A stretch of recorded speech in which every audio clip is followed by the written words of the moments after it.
समय की बात है। एक गांव में एक लालची कुत्ता रहता था। वह गांव में घूम घूम कर खाने की तलाश करता था। वह इतना लालची था कि उसे जितना भी खाने के लिए मिलता था उसे कम ही लगता था। गांव के दूसरे कुत्तों के साथ पहले उसकी अच्छी दोस्ती थी, लेकिन उसकी लालच की वजह से सभी उससे दूर रहने लगे। उसे सिर्फ अपने भोजन से मतलब था।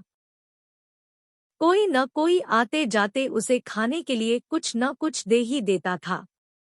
उसे जो खाने को मिलता उसे वो अकेले ही चट कर जाता। एक दिन उसे कहीं से एक हड्डी मिल गई। हड्डी को देखकर उसकी खुशी का ठिकाना न रहा। उसने सोचा कि इसका आनंद तो अकेले ही लेना चाहिए। यह सोचकर वो गांव से जंगल की ओर जाने लगा।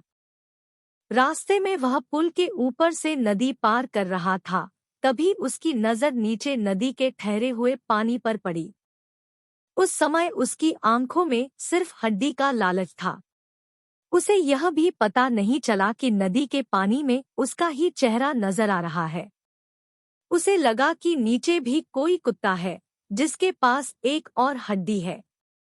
उसने सोचा कि क्यों न उसकी भी हड्डी छीन लूं तो मेरे पास 2 हड्डियां हो जाएंगी।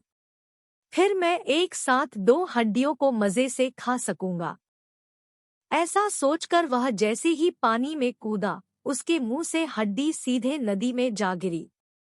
मुंह से छुटकर हड्डी के पानी में गिरते ही कुत्ते को होश आया और उसे अपने किए पर पछतावा हुआ। इसी तरह हमें इस कहानी से यह सीख मिलती है कि हमें कभी भी लालच नहीं करना चाहिए। लालच करने से हमारा ही नुकसान होता है। तो बच्चों, आशा करती हूँ कि आपको ये कहानी पसंद आई होगी।